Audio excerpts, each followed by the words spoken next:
that's normal. And then to them, what's an extra $1,000 on top of that? It's like 1% of what I owe. It's not that big of a deal. We have people in their mid-30s, they've been in bad debt since they're 18. It's just their life. Yeah, it's their day-to-day.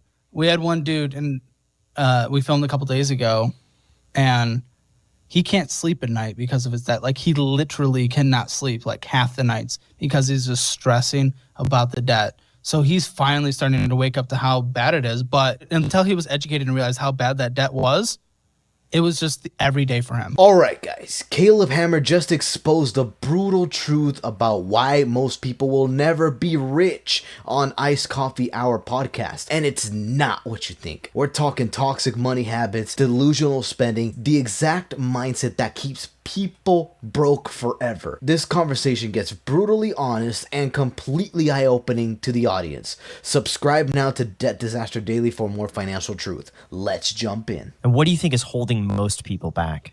It's kind of like me with the diet, which is totally fair. Oh, gosh, me with the gym. I mean, he's not wrong. He's not wrong. I think just jumping into the deep end, it's intimidating at first, changing a lot of things, changing your entire lifestyle. If you're going out to eat 3 times a day, which a lot of people on the show are, just completely changing that. So sometimes, it takes slower steps to get there, which is fine as long as they actually change in the end. But it's a big hurdle that I see a lot of people. They get fired up after leaving the show, but then actually changing things around their life, that is their actions they actually have to take on their own without someone holding their hands. And it's very scary to make a big change when you've been doing something for half a decade or a decade. Yeah. Do you think you overwhelm them when they come on the show and you're giving them this whole financial breakdown that says, if you follow this for 3 years and you're so disciplined, you'll be debt free and you can... I mean, you already seen, if you're watching this, you probably already seen my content where I cover Caleb Hammer's spiels with his guests. And honestly, he's just telling the truth. Even if, granted, he is roasting them at the same time. So am I, really. But, people need to hear this. People need to hear this kind of stuff. Like, they need to get roasted. If they're doing something as spending, like, crazy amounts of money on stupid trips, handbags, accessories, things that they don't even need, and knowing that they're in debt, like, obviously, he's got to call it out. So, it is fair to ask, but at the same time, it's like, bro, like, come on, man. Like, these people, like, they don't get it. They honestly don't get it until you let them know. And it doesn't matter how you let them know, really. Like, the point is to get the message through their heads. Start saving. Like you said, it's a big lifestyle change. Yeah. But for you, it might be with your diet. Once a week, I'm going to have a personal trainer come here. Once a week for 1 hour. That's it. And for maybe some of these people who need to improve their finances, it could be, like Dave Ramsey would say, save $1,000. Yeah. And come back. Maybe you're giving them too much too soon. They're not ready to handle it. Their mind can't comprehend all of these changes, so they don't stick with it. Versus, here's a little simple step. Just do this and then report back. I would say yes if it was just the conversation. Yeah. The conversation's a big picture item. But then from there, we put them through our educational program. We put them through budgeting reviews. We put them through the Discord. We connect them with resources and answer questions all along the way. So if it was the big picture conversation and then go off on your own, I would be more inclined to say yes. For some people, it might be too much. But we do a lot of pre-show work and a ton of post-show work. So just helping them along the journey, I think, helps combat that. Yeah. Now, Grant Cardone, we had him on the podcast a few weeks ago. He said that for people who want to make a lot of money, they should not be liquid. They should have very little money in their bank account because that means they're all in, they're all invested. They have to make it work. Then everyone on my show's rich because they have $0 in their bank account. So you disagree with it? Well, I don't know. Well, they should have little to nothing. Yeah. In some sense, you might want to invest that money and try to keep the whatever minimum you make at your bank accounts, or at least if you're having an emergency fund, that's another thing, right? In case you lose your job and whatnot. But yeah, I mean, I guess what Grant was trying to say is that, yeah, don't just put your eggs on one basket. Diversify. At least to my knowledge. Don't know. I don't know where you're going with bad that. advice. I wanted to get your thought. I want to get your thought on that because from Grant's perspective, there is an element of truth when you have nothing left to fall back on. You have to make something work. You're all in. You're all invested. It's the Dave Ramsey $1,000. Correct. It's like burning. Yeah, burning the ships. It's like I got it. Okay, never mind. I was kind of wrong. All right, that's what he meant. All right, good to know. To make this thing work, and because of that, I'm going to be so much more driven because I have no money in the account, and I'm putting everything I have into what I'm doing. I'm down with that philosophy, but nothing ever in this entire world is one size fits all. Nothing ever. Especially psychology is not going to be one size fits all.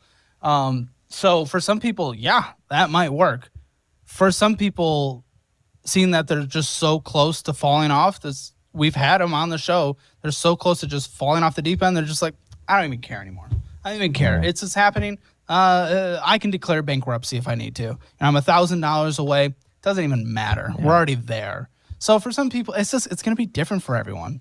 Jack, what did you say about that? Because we had a conversation on the walk from the airport about exactly that. Like, do people feel bad about their situation? Do they realize So what I noticed when I was watching a lot of your episodes is like people are in horrible financial situations, like hundreds of thousands of dollars in high interest debt, just objectively not doing okay. Yet it seems like they're just completely apathetic to it. Well, one simple reason is because they are not financially literate. I'm going to say that again. They are not financially literate. What does that mean? Well, they know that they're in debt, right? They think it's the norm. They think it's impossible to escape the rat race. They think it's okay to drown yourself in debt and be like, all right, well, I can pay it off. Just work my ass off, pay it all for like 50 years, retire, get your retirement funds, and you're chilling. No. That's not how it works. There's debt to this, and by you being financially illiterate is nothing but a huge disadvantage to your life. It just doesn't matter to them. And I don't understand how, granted, I've never been in a situation like that, but like I still sweat when, certain big expenses come up and stuff like that. But how do these people, they just seemingly don't care whatsoever? I was in that situation. And I was in that situation, a decade, 11 years ago. I didn't care because there was a lack of education. There was needing to jump in the deep end. It would be such a change that I just wasn't willing to take, and I didn't see the benefits of it, or the benefits really going to outweigh it. I didn't really see it, and I didn't really realize just how dire it is. So that's where I really try to get across, and sometimes it comes across a little squeaky, but I try to let them know just how truly bad it is. I kind of talk about it in a way where it's like, this is the part of Kitchen Nightmares where Gordon Ramsay's going through all the stinky food and he's vomiting. He's like showing you how fucked up this is, and you probably didn't realize it until right now. And then we try to get down to the core issues and what it can take to change things. So, like, why do you... That's a good analogy, I ain't gonna lie. But yeah, another thing is by you not being financially literate, you are basically unaware of the consequences that will come, like the devastating consequences that comes with your financial decisions, your poor, very disgustingly poor financial decisions. And yeah, like Jack said, I mean, personally, I've never been in that situation ever, and I sincerely hope I never be in that situation. He couldn't have stated it better. When big expenses come out, like, I hustle because I know I don't want to deal with that later on, especially with interest fees and whatnot. Yeah, no, that is a big no-no for me. So, yeah, that should be a big no-no for anyone that's financially literate or is trying to be financially literate.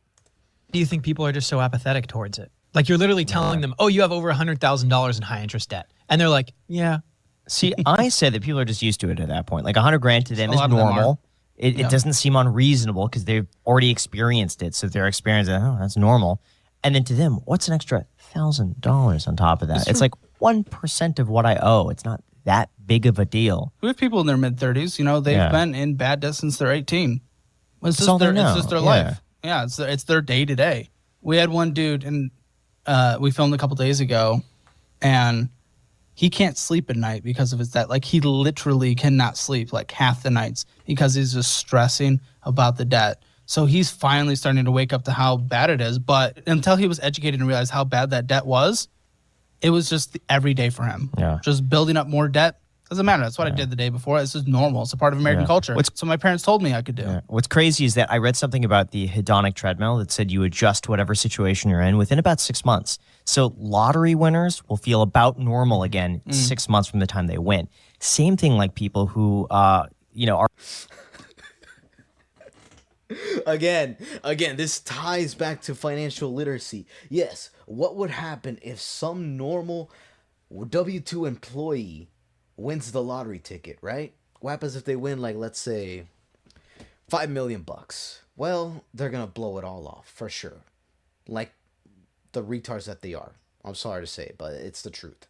They're gonna want to buy a house, a car, give money to their friends, this and that. Make it like it's a huge news outlet out there, letting people know that he got rich. And in 6 months, well, he's broke. Broke again. Broke as a joke. Why? Because he's not financial literate. Instead of investing in assets, starting a business, create an LLC and start buying properties and whatnot, they just blow it all up on stupid material that won't even matter in like the next 10 years. Crazy. Or maybe in a car accident, they become disabled. 6 months later, they feel about the same as they did before becoming disabled. So for people in a lot of debt, maybe they sign that paper, and for 6 months they feel, oh, that's a lot of money. How am I going to dig myself out? But after 6 months, you're about normal. And then all of a sudden, that to you is your baseline. It's interesting because last time we talked about, it wasn't a full 6 months ago, but we talked about me not liking like internet hate and stuff like that. Now I don't give a shit. I don't care. I've like adjusted to. I don't know. It's just every single day. See? It's just every single day. That's like You were so worried. I remember we were hanging out with you before and after the shoot, and you were just refreshing your phone, looking at comments, looking at videos, and this and that. And we're like I remember I was feeling the same way, and Graham probably used to feel the same as well. Oh, absolutely. You just get used to it. You get used to it, yeah. And I just realized people don't just really know what's actually happening right here. Well, that's why it's so hard for people to blow up online. Like I would say for your channel, you went from, let's say, 0 to 500,000 subscribers really quickly. Most people would have to grind through that for years. And so they'll get some comments. It'll grow over time as they get used to it. So by the time they get all these hate comments, it's like, oh, I've just been dealing with that the entire time. Yeah. But for you, it's like going from everyone loves me to all of a sudden out of 500,000 people, we have 100 who hate you, who can't stand you, and they want to make that very well known. Well, I mean, if this channel blows up, that'd be amazing. If I get hate, that'd be even more amazing. Because at the end of the day, I don't give a shit what any stupid fuck has to say about me. So, yeah, that's the end of the video, guys. So, yeah, moral of the story, don't be an idiot. Don't be a retard. Don't be a hating retard, especially, now that we're on the topic. Study the rich. Study the millionaires. Like, we already have some. We have Grant Cardone, Kevin O'Leary, my bad. We got Myron Gaines, we got Andrew Tate, we got the one dude who's in real estate, I forgot about his name. You got Caleb, you got obviously Graham and Jack over here. There's many, there's plenty. I can't name them on top of my head, but study them. Study why they move the way they move. And if you can, buy some of their books, read them, and you'll understand there's a ton of value in those books. I've read a couple myself. It really opened my eyes. So, and it changed my perspective about money itself. So I hope this helps to you guys. I hope this helps, guys. Don't forget to subscribe, comment down below, share your thoughts. Thank you for watching Debt Disaster Daily.